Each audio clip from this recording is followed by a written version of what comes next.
to really thank the naked lady that showed up this morning for this service. She's right outside the window here, this orange flower. That's the name I know it by, so you get a chance to take a look at it. When we started the service today, we mentioned that this is a lay-led community, and in saying that, we have a program team that puts together all the programs. We pick all the songs, we pick all the readings, we put it all together. We pick out the picture that we want on the program.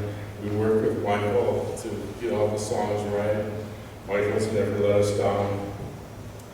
So in saying that, I want to thank Lisa for reading today, and I want to thank Kim for the story for all. I got goosebumps when you sang. I thought that was beautiful. Thank you very much. But every once in a while, our plans go amok.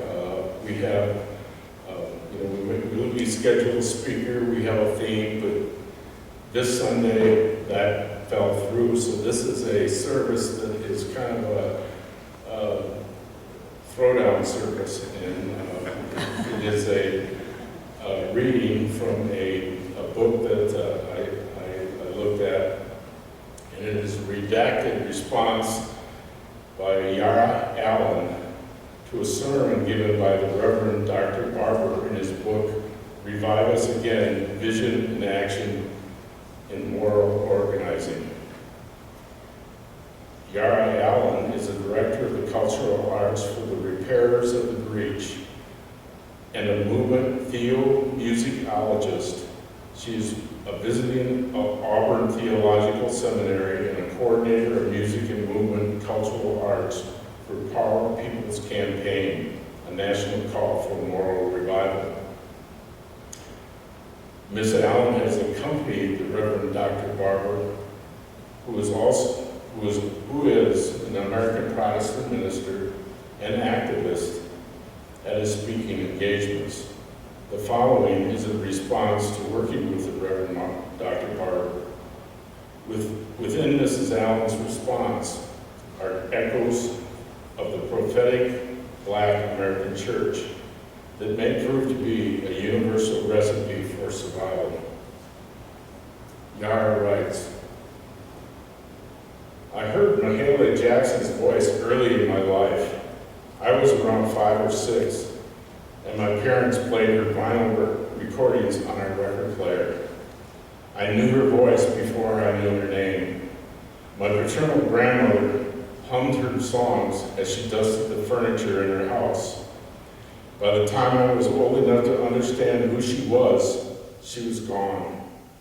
I learned her story over the years and came to appreciate her personal struggles, sacrifices, and contributions. Filling the role as a song leader in the Forward Together moral movement, as I often do, I see the amazing woman and her importance through a more personal lens. I understand the gravity of her role when I'm called to feel the weight of the moment and move it with song.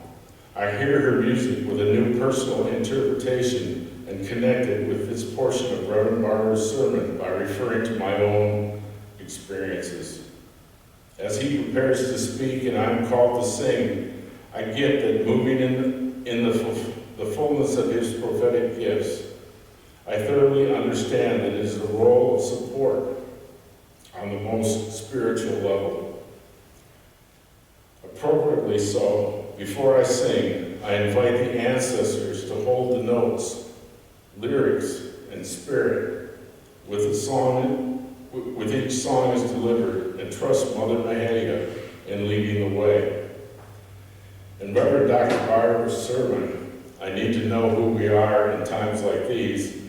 I understand Mahalia's call to Dr. King to tell him about the dream. She knew the messenger, she knew the message, she understood the dream, and she was aware of the great spirit of that moment. Preachers often sing their sermons, especially in the African American church, and Dr. King mastered this technique, as does Reverend Dr. Barber, with his melodic delivery, often rolling into a powerful call and response refrain.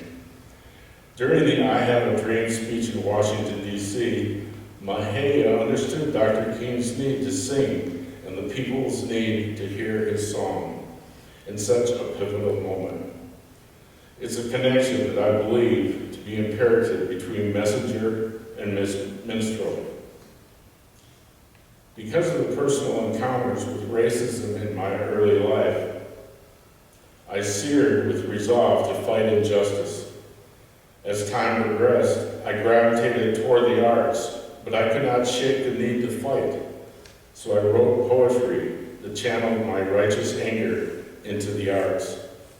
I became active in the community by writing plays, presenting poetry, speaking publicly, and singing.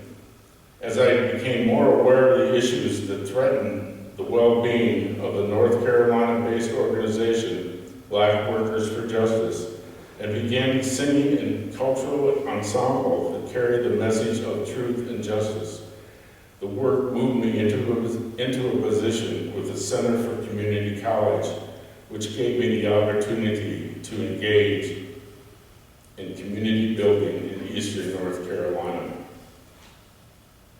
The work was intense, but so were the challenges that we faced.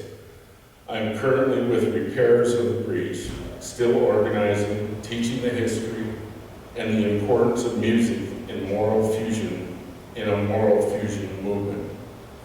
Throwing my life against the system, as described by Bernice Reagan, and still hoping that someday there will be enough hands on the arc, bending it toward justice, that injustice will simply surrender. Music is important to current movement as well as in the past movements. Not only does music help us to regulate the pulse of our moral outcry, but it provides the family of movement builders the space to create, to bond, to be inspired, encouraged, and comforted. It offers a space for celebration and contemplation. In current movements, we still follow the time-tested tradition of strategizing, protesting, civil disobedience, and post-release community gatherings. In each of these phases of moral outcry, music is implemented for various purposes and outcomes. Music, then and now, offers encouragement, focus, support, comfort, expression of celebration, consolation for disappointment, and resolve. We must never forget the songs of our ancestors, because their spirit resides within those familiar tunes and escorted our grandparents through troubled waters with an undying hope for change. In a metaphorical sense, many of these tunes are covered with blood of those who suffered brutality and even death. To forsake the songs that have brought us through the suffering is to forsake the memory and the sacrifices of those who suffered. Today we broaden the movement arts to include various forms of poetry, visual arts, theater, dance, and more. We've even gone digital with the arts, which means we can reach, inform, and influence even more people today than we did in movements past. It is imperative that we employ every creative vehicle available to us to spread the message of resistance and hope. We can create a new narrative in favor of justice by using a variety of platforms to speak truth to power. We must work to put lyrics, physical movements, and paint to the pain that is sweeping the nation because of legislative oppression. If it is true that art is everywhere, then we have the potential to change the songs and flip the scripts so that people hear, see, and feel messages of resistance and hope. We still need the Negro spirituals, the civil rights chants, old-fashioned blues, and folk songs. But we need to intersect them with positive hip-hop, neo-soul, pop, and inspirational music. We need theater to intersect with spoken word, and spoken word with dance, and dance with visual arts.